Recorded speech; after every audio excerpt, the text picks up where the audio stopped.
কালকের ভিডিওটা ভেবেছিলাম যে তোমাদেরকে হোটেলের মানে দিনের বেলার ভিউটা একবার দেখাবো, বাট আর দেখানো হয়নি তাড়াহুড়োতে।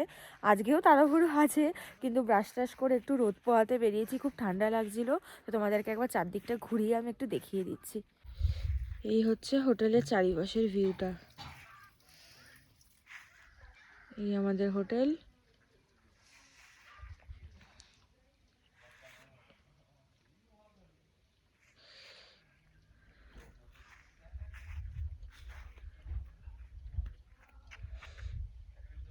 রাস্তাটা পুরো ফাঁকা রাজদীপ, এখানেও ভালো রিল বানানো যেত, গাড়ি ঘোড়া নেই। এই কি বানিয়ে দিবি? আমরা রেডি হয়ে গেছি, এখন হোটেল থেকে বেরিয়ে যাব। আর এটা হলো আজকের লুক। আজকে একটা গাউন পরেছি, এটা আমার দিদির গাউন, একদমই নতুন, ও একদিনও পরেনি, আমি এটা বউনি করলাম। তো আমরা আজকে হোটেল থেকে বেরিয়ে যাচ্ছি, হোটেলে আর থাকবো না, সমস্ত প্যাকিং করে নিয়েছি, একবারে বেরিয়ে যাব। এবার ঘোরার পরে আজকে রাতে একটা নতুন এক্সপিরিয়েন্স হবে, আমরা যেখানে থাকবো আর কি। তো সেটা তোমাদের সঙ্গে রাতেই শেয়ার করবো। ঠান্ডাটা লেগে গেছে একটু একটু, এই জন্য কাশিও হচ্ছে। তো এখন আজকে যাব আমরা হচ্ছে ডাউকি লেকে। তো ভীষণ ইচ্ছে যে ডাউকি লেকে নৌকার ওপর, বোটের ওপর বসে একটা গাউন পরে ছবি তুলবো। কতটা কি হবে জানি না, একটা রিলও বানানো হয়নি। ভেবেছিলাম কত রিল বানাবো, সব আলাদা আলাদা জামা এনেছিলাম, কিচ্ছু আর বানানো হয়ে ওঠেনি। তো যাই হোক, এখন সবাই রেডি হয়ে গেছে, গাড়ি অবধি চলেও এসেছে, এবার মালপত্র গাড়িতে তোলা হবে, তারপর আমরা বেরোবো। তো চলো যাওয়া যাক।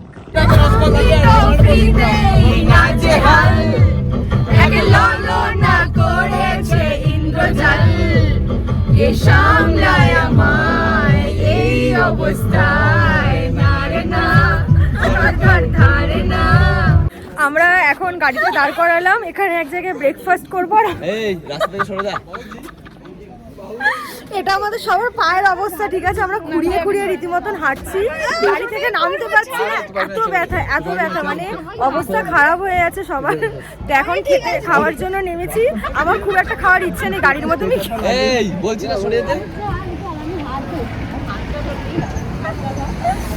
গাড়িতে আমি কেক আর একটু পপকর্ন খেয়েছি। পপকর্ন মানে ওই তোমার ওই কুরকুরে পপকর্নগুলো, ওই কারণে খেতে ইচ্ছে করছে না। আর খালি একঘেয়ে ম্যাগি খেতে খেতে ভালোও লাগছে না। যদি এখানে ম্যাগি ছাড়া অন্য কিছু পাই তো দেখবো খেয়ে, আর নয়তো কিছু খাবো না। আর সবার পায়ের অবস্থা আমি একবার দেখাচ্ছি, ব্যাগকে অন করে দাঁড়াও।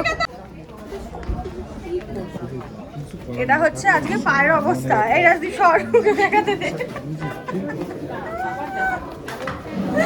শুধু ওর কেন, সবারই এইরকম পায়ের অবস্থা হয়ে আছে। ও হাঁটতে পারছে না বেচারি রীতিমতো। কালকে বেচারি গাড়ি থেকে নামতে গিয়ে পড়ে গেছে। আমি এক্ষুনি পড়ে যাচ্ছিলাম, আমার রাজদীপ হ্যাঁ যা দেখলাম, তো আমি দেখলাম।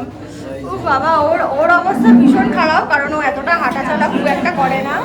মানে গাড়ি থেকে নেমেই ও বসে পড়েছে ধপ করে, আর কোনো সেন্স ছিল না ওর পায়ে। আমাদের সবার একই অবস্থা। আমি এখানে কিছু খাচ্ছি না, কারণ এখানে খাওয়ার মতন আমার জন্য শুধুমাত্র ম্যাগি আছে। ম্যাগি খেতে একদম ইচ্ছে করছে না, মুখ পচে গেছে, আমার মুখ পচে গেছে ম্যাগি খেয়ে খেয়ে। তো ওরা এখানে খাচ্ছে, ওরা রুটি অর্ডার দিয়েছে, রুটি তরকারি, ভালো খাবারটা বলছে খুব ভালো। তো ওরা তো রুটি অর্ডার দিয়েছেন, আমি লুচি কোনোটাই খেতে পারবো না, সে কারণে আমি খাচ্ছি না। গাড়িতে একটুখানি পপকর্ন রাখা হয়েছে, কাটা দিয়ে রেখে দিয়েছিলাম, ওটাই খেয়ে নেবো। আর এর খাওয়া দাওয়া হয়ে গেলে এরপর আমরা নেক্সট স্পটে যাবো। আচ্ছা, আমরা কি ডিরেক্ট ডাউকিতেই যাবো এখন? তাহলে কোথায় যাবো? না আগে আরও জায়গা? নাম কি? মলিনগাঁও। হ্যাঁ, মলিনগাঁও আছে। তো ফার্স্টে আমরা সেখানে যাবো, তারপর হয়তো ডাউকি যাবো।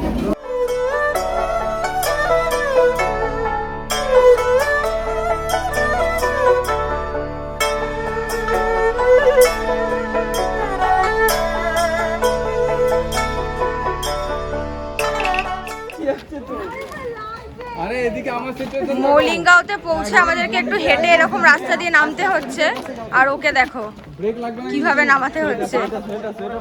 সবাই মলিনগাঁওতে পৌঁছেও গেছি। আর এটা হলো এশিয়ার সব থেকে ক্লিনেস্ট ভিলেজ, কিন্তু যারা ঘুরতে এসেছে তারাই এটাকে নোংরা করে রেখেছে। কোথাও লেবুর খোসা, কোথাও চিপসের প্যাকেটের খোসা, এই সমস্ত পড়ে আছে। তো এখন যাচ্ছি একটু ঘুরতে, কি কি আছে সেটা দেখবো ভেতরে।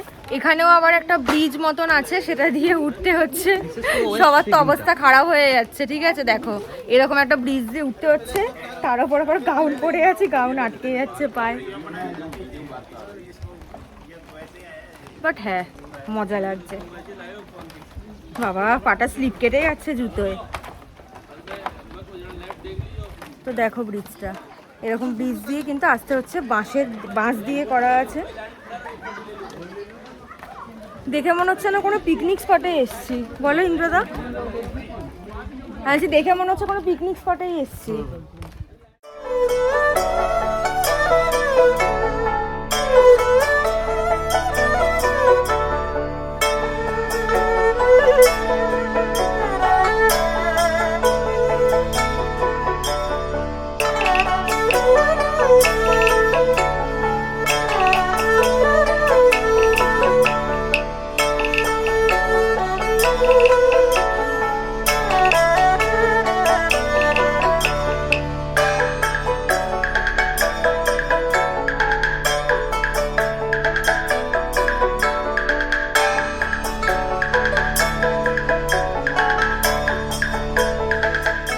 এইখানে কিন্তু ডাস্টবিনের জন্য দেখো বেতের জিনিস ইউজ করা হচ্ছে, কোনো রকম প্লাস্টিকের জিনিস ইউজ করা হয়নি, একদম ইকো ফ্রেন্ডলি জিনিস কিন্তু ইউজ করা হচ্ছে। আপাতত খুব বেশি কিছু একটা দেখতে পাচ্ছি না, জাস্ট নর্মালি ক্লিনেস্ট ভিলেজ, ব্যাস এইটুকুই। কিন্তু সুন্দর জায়গাটা, এমনি ঘুরে দেখার মতন, অনেক ফটো তোলার মতন। তবে এখানেও একটা সিঙ্গেল ডেকার ব্রিজ আছে, কিন্তু আবার সেই ওই 500, 400, 500 সিঁড়ি হাঁটতে হবে। সবাই যাবে কিনা জানি না, যদি কেউ যায় তাহলে আমিও যাব ভেবেছি। এবার জানি না কতটা কি পারবো, কারণ পায়ে প্রচণ্ড পরিমাণ ব্যথা সকালবেলা, যার জন্য উঠে আমি নখ কেটে দিয়েছি যাতে নখগুলো আমার ব্যথা একটু কম হয়। তো ব্যথাটা অনেকটা একটু কম আছে। তো এখন দেখা যাক, সবাই যদি যায় তো তাহলে আমিও যাব। এবার আমরা একটু চার্চটা ঘুরে নেব, যদিও বন্ধ, যেতে পারবো না ভেতরে, বাইরে থেকে একবার দেখিয়ে দেবো। Church of the Epiphany.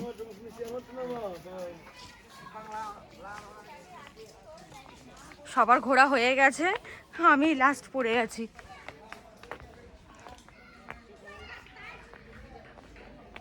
এটা হলো চার্চটা।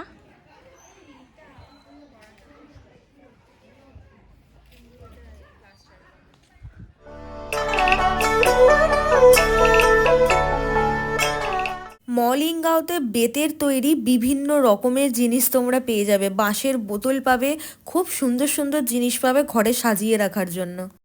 ছোটটা 350, বড়টা 500।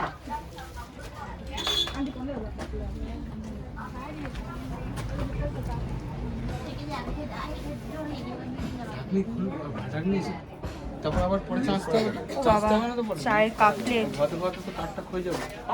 গরম করা আছে কত বড় দেখে চোঙাটা দেখলে বললে বুঝে যাচ্ছে। ভেতর তো একদম পাতলা লাগে না, হাতটা বোলা। এটা কি তুই কি ইউজ করার জন্য? তাহলে ঘরে রাখার জন্য। তাহলে কি সুন্দর সুন্দর ইয়াররিংস। ওইটা ঠিক আছে। না না ওইটা না, ওইটা দিলে খুঁজবি, এখানে আমার মাল আছে দেখি।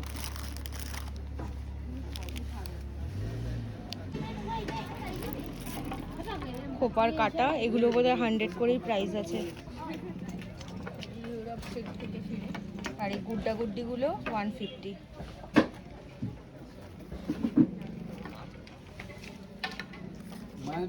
মলিংগাঁও থেকে আমরা বেরিয়ে যাচ্ছি, কেউই আর ওই সিঙ্গেল ডেকার ব্রিজে যেতে রাজি হয়নি, কারণ সবারই পায়ে ব্যথা, প্লাস আমাদের কাছে আর টাইমও নেই, কারণ নেক্সট স্পটেও আমাদেরকে পৌঁছাতে হবে। তাই এখান থেকে আমরা লাঞ্চ করে ডিরেক্ট ডাউকিতে পৌঁছে যাবো, কারণ ওখানে একটা টাইম আছে। সবার জিপ লাইন করারও খুব ইচ্ছে আছে, ওটা টাইমের মধ্যে না পৌঁছালে করতে পারবো না। তো দেখা যাক কটায় পৌঁছাই, ওটা তো সবারই করার প্রায় ইচ্ছে আছে। এবার দেখা যাক কি হয়, আগে লাঞ্চটা করে নিই, তারপর এখান থেকে ডিরেক্ট বেরিয়ে যাব।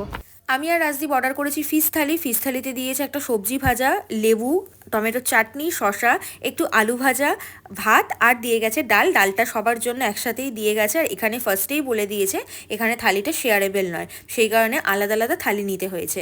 আর ফিশ থালিতে মাছটা ভেজে দিয়ে গেছে, মাছের ঝোল দেয়নি। আর দাদা অর্ডার করেছে চিকেন কষা, আর দেবশ্রীদির অর্ডার করেছে এগ থালি, তাই ডিমের অমলেট দিয়ে গেছে। আমাদের খাওয়া দাওয়া হয়ে গেছে, টেস্ট মোটামুটি খাবারের ভালোই ছিল। ডালটা যেমন খুব ভালো ছিল, এতদিন অন্যান্য জায়গায় খেয়েছি ডালটা খেয়ে ঠিক পোষাচ্ছিল না, বাট এখানে কিন্তু ডালটা মোটামুটি ভালোই বানিয়েছে। তবে প্রাইস অনুযায়ী আমি বলবো যে কোয়ান্টিটিটা খুবই কম দিচ্ছে। আর যেহেতু থালি সিস্টেম, সেই কারণে চাইলে ওরা খাবার দিচ্ছে, কিন্তু বিহেভিয়ারটা মানে যেন মনে হচ্ছে না ফ্রিতে আমরা খাচ্ছি, চাইলেই মানে ওদের এক্সপ্রেশন দেখে সেটাই মনে হচ্ছে। মানে এটা একদম আমার পার্সোনাল ওপিনিয়ন, আমি বললাম, মানে আমার যেটা মনে হয়েছে সেটাই তোমাদের সঙ্গে শেয়ার করলাম। বাট আদারওয়াইজ খাওয়ার টেস্ট মোটামুটি ভালোই। আর এখানে টমেটোর চাটনি যেটাকে বলা হয়েছে, চাটনিটা কিন্তু যেরকম আমরা টমেটো পোড়া বা বেগুন পোড়া বানাই সেই রকমই কিন্তু পেঁয়াজ লঙ্কা দিয়ে বানানো, ওটা খেতেও খুব ভালো ছিল। খাবারের টেস্ট খুবই ভালো ছিল, কিন্তু ওই কোয়ান্টিটি বা ধরো যখন জিনিস চাইছিলাম সেই জিনিসগুলো ঠিক অতটাও ভালো লাগেনি। তো ভালো খারাপ মিলিয়ে তো সব কিছু, তো দুটোই তোমাদের সঙ্গে শেয়ার করলাম। মানে শুধুমাত্র ভিডিও বানাচ্ছি বলে যে শুধু ভালোগুলোই বলবো, খারাপটা বলবোই না, সেটা আমি ঠিক করছি না। মানে যেখানে যেটা মনে হচ্ছে সেটা তোমাদের সঙ্গে শেয়ার করছি। তো আর বেশি বকবক করবো না, অনেকটা লেট হয়ে যাচ্ছে, সবাই অলরেডি গাড়িতে চলে গেছে। এবার যাবো সোজা ডাউকিতে পৌঁছে ওর ভিডিওটা স্টার্ট করবো। অলমোস্ট ডাউকি লেকের সামনে আমরা চলেই এসেছি। আর এই যে কাঁটাতার দেখতে পাচ্ছ, এই কাঁটাতারের ওই পারে সমস্তটাই কিন্তু বাংলাদেশ। ডাউকি লেকের ভেতরে চলেও এসেছি, এবার টিকিট কাটবো, টিকিট কেটে আমরা বোটে উঠবো। দাঁড়াও ফটোটা তুলে নি।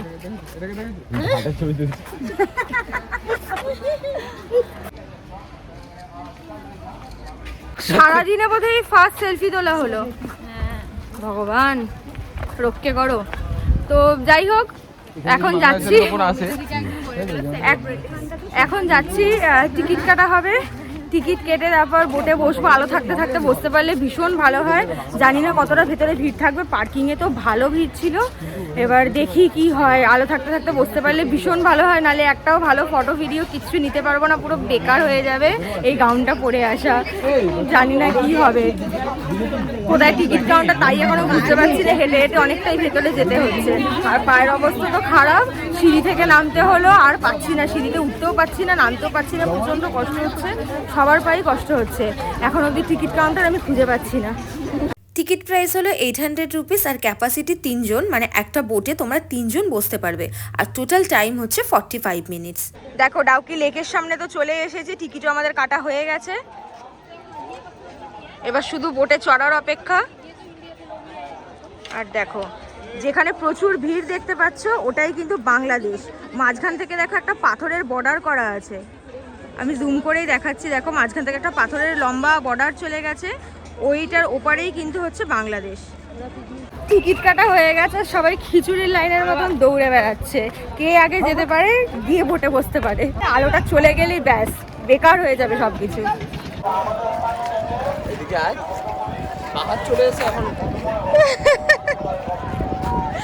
সত্যি তাই, পাহাড় চড়ে এসে এখানে নামতে পারছি না, তখন তো পাটা ঠিক ছিল। একটা বোটের মধ্যে আমি আর রাজদীপ দুজনেই শুধুমাত্র বসেছি, আর আমাদের বোটটা ছেড়েও দিয়েছে। ভীষণ এক্সাইটেড লাগছে, খুব মজা লাগছে।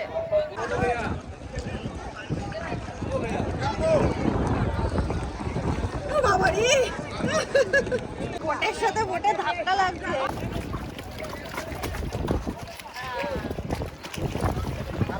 বিশ্বাস করো অসম্ভব ভালো লাগছে, দারুণ দারুণ।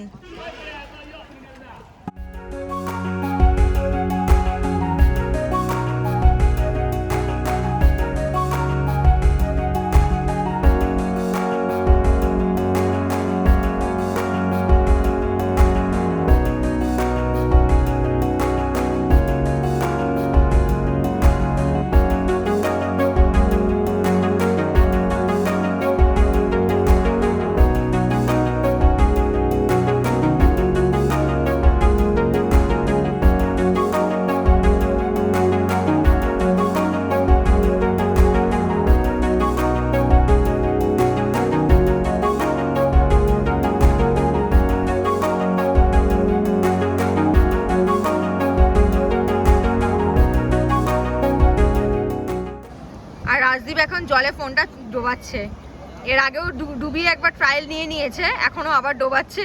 কি ক্লিপিংস আসে সেটা তোমাদের সঙ্গে শেয়ার করব।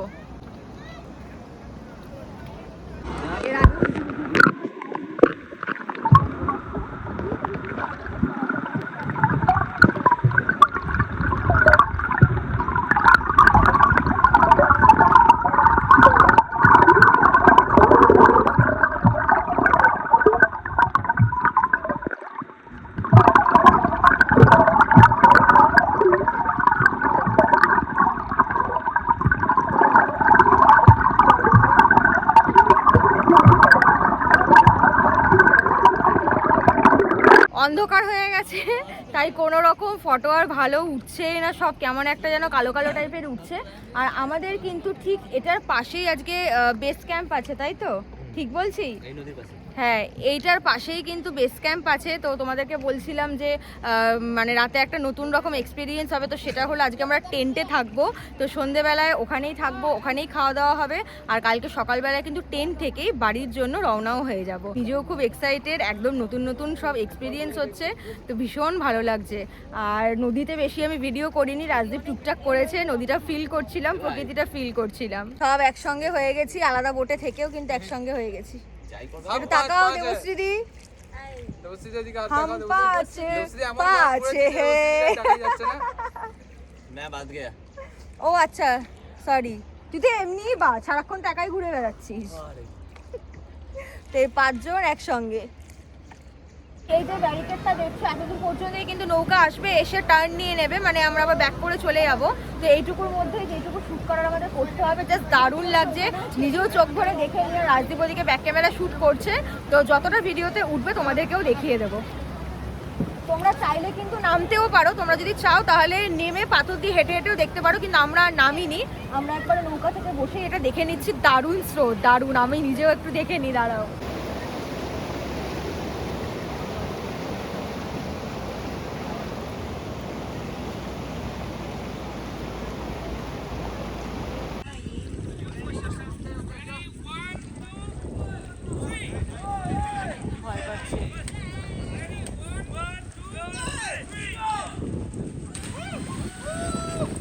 আমরা তো বোট থেকে নেমে গেছি, আর যেটা তোমাদের ওপর থেকে দেখাচ্ছিলাম সেটা আবার সামনে থেকে দেখাচ্ছি। এই যে দেখছো পাথরটা, এটাই হচ্ছে বাংলাদেশের বর্ডার, মানে ওই পারে হচ্ছে বাংলাদেশ, এই পারে হচ্ছে ইন্ডিয়া। মানে একটা পাথর শুধুমাত্র দুটো দেশ বিভক্ত করে দিয়েছে। তো আমরা এখন ওপরে যাব, আমাদের প্রচন্ড ঠান্ডা এখন এখানে, হাওয়া দিচ্ছে, জ্যাকেটও আনিনি, জ্যাকেট গাড়িতে আছে। তো এখন ওপরে যাব, জ্যাকেট নেব, তারপরে আমরা ক্যাম্পে যাব। গাড়ি থেকে সবাই নেমে গেছি, এবার টেন্টের কাছে যাচ্ছি সবাই মিলে হেঁটে হেঁটে। এখনো পৌঁছায়নি, অনেকটাই নিচে যেতে হবে।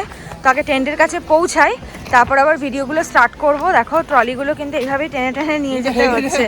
পাশেই নদী, আর একদম পাশেই কিন্তু টেন্টগুলো লাগানো আছে। যদিও এগুলো আমাদের নয়, কোনটা আমাদের জানি না, অনেক টেন্ট আছে। তো আমাদেরকে হেঁটে হেঁটে অনেকটা যেতে হবে, আগে টেন্টের সামনে পৌঁছাই। দাঁড়াও, হচ্ছে আমাদের সবার টেন্ট।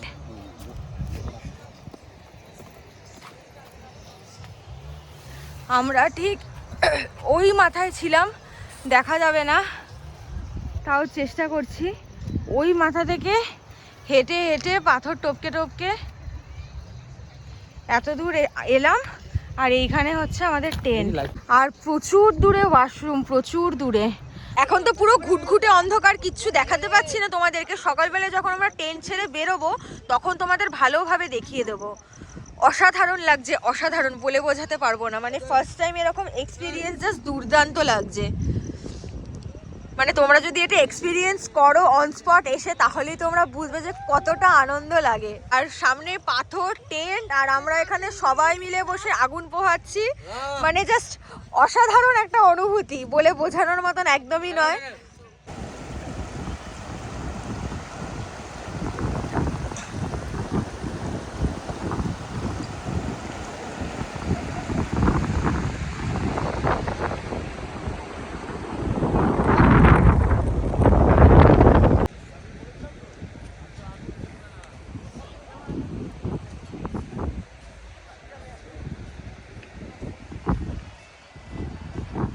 তোমাদেরকে বলেছিলাম সকালের ভিউটা কেমন লাগছে সেটা দেখাবো, তো তোমরা দেখে নিয়েছো সেটা। আর এখন নদীর পাড়ে এসেছি। আমাদের টেন্ট ছিল ওই মাথায়, ঠিক আছে, ওইখান থেকে হেঁটে হেঁটে অনেকগুলো পাথর পেরিয়ে নদীর ধারে আসতে হয়েছে। এখন এখানে একটু বসে আছি, এখানে ফ্রেশ হব, মানে ব্রাশ করব, মুখ টুক ধুবো, আর তারপরে আবার ওখানে ফিরে যাব। সবাই এখানে আসেনি, কয়েকজন ঘুম থেকে এখনও ওঠেনি, আমরা উঠে গেছি তাই চলে এসেছি। আর দাদারা ওই পারে গেছে, মানে ওই পারে ইন দ্য সেন্স ওখানে ওয়াশরুম আছে, তো ওখানে গেছে। আর আমি আর রাজদীপ এইখানে বসে আছি। তো এটা আমার ভিডিওটা আমি এখানেই এন্ড করব। আর ভিডিওটাতে বেশি কিছু দেখানোর নেই, কারণ আজকে আমরা ক্যাম্প ছেড়ে দেবো। আজকে কি মানে একটু পরে ফ্রেশ হয়ে আমরা এখান থেকে বেরিয়ে যাব। তারপরে 6 ঘন্টা জার্নি আছে, গুয়াহাটি পৌঁছাতে হবে। তারপর ওখান থেকে আমাদের রাতের ট্রেন আছে। তো ভিডিওটা আমি এখানেই এন্ড করব। এটা আমার লাইফের ফার্স্ট ট্রিপ ছিল, ফার্স্ট ট্রেক ছিল, প্লাস ফার্স্ট টাইম আমি টেন্টে থাকলাম। তো ভীষণ ভীষণ ভীষণ মজা হয়েছে, একদম অন্য রকম কিছু আমি এক্সপিরিয়েন্স করলাম। আর ট্রাভেল ব্লগের সঙ্গে কিন্তু এই ব্লগটা একদমই গুলিয়ে ফেলবে না। যে ট্রাভেল ব্লগে যেরকম ইনফরমেশান দেওয়া থাকে, তো আমি কিন্তু ততটাও ইনফরমেশান এই ভিডিওগুলোতে দিইনি। যে কটা পার্ট তোমরা দেখেছো, আমি যেহেতু লাইফস্টাইল রিলেটেড ব্লগ বানাই, সেই কারণে কিন্তু আমি কিভাবে ঘুরলাম সেই এক্সপিরিয়েন্সগুলো আমি তোমাদের সঙ্গে শেয়ার করেছি। তাই ট্রাভেল ব্লগের সঙ্গে কিন্তু এটাকে একদমই গুলিয়ে ফেলবে না। তোমাদের যদি ভিডিওগুলো ভালো লেগে থাকে, ভিডিওগুলোকে অবশ্যই লাইক করে দেবে, কমেন্ট করে দেবে, আর অবশ্যই চ্যানেলটাকে সাবস্ক্রাইব করবে। আর কমেন্ট করে প্লিজ জানাবে যে কী কী কমতে ছিল, আরও কী কী করা দরকার ছিল, বা ভিডিওগুলো তোমাদের কেমন লাগলো। আমার যতটা সম্ভব হয় আমি ট্রেক করতে করতে পুরোটাই ভিডিও করেছি। আমার পক্ষে ট্রেকটা একদমই ইজি ছিল না, যেহেতু ফার্স্ট টাইম ছিল। আমি নিজেও ভাবতে পারিনি যে ট্রেকটা আমি পুরোপুরি কমপ্লিট করে ফেলবো, মানে একদম শেষ পর্যন্ত গেছিলাম। যতটা শরীরে এনার্জি ছিল সব লাগিয়ে শেষ পর্যন্ত গেছিলাম। তোমাদের জন্য আমি ওয়াটারফলের ভিডিওটাও ক্লিক করেছি। So please please please please কমেন্টে জানাবে, তাহলে আমার এত কষ্ট করাটা সার্থক হবে যে তোমাদের ভিডিওগুলো কেমন লাগলো। তো চলো, চ্যানেলটাকে সাবস্ক্রাইব করে পাশে থাকা বেল আইকনটাকে অবশ্যই হিট করে দিও, যাতে এরপর থেকে আমি যাই ভিডিও আপলোড করব তোমাদের কাছে সেগুলো নোটিফিকেশান ইজিলি পৌঁছে যাবে। তো চলো, টাটা, দেখা হবে পরের কোনো ভিডিওতে। ফাইনালি ফেরার দিনে রাজদীপ জিপলাইনটা করেছে, আরও ইনস্টাগ্রামে একটা রিলও আপলোড করেছে, তোমরা চাইলে গিয়ে সেটা কিন্তু দেখতে পারো।